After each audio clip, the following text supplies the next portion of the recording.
আজকে বিধানসভাতে রত্না দেবনাথ ওরফে অভয় দিনমা রীতিমতো কেঁদে ফেললেন। কিন্তু কেন?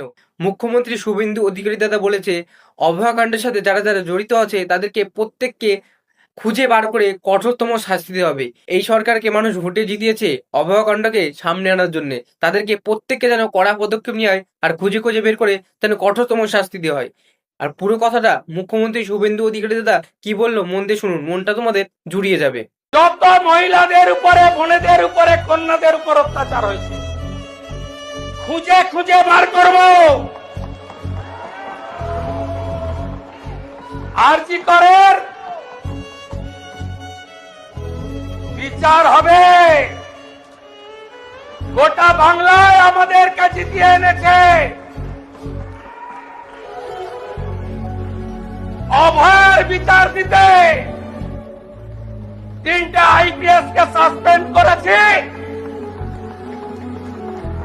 সন্দীপ ঘোষাদের তাড়িয়েছি,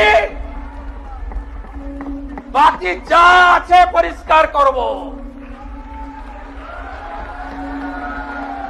তামান্নার মা বিচার পাবে।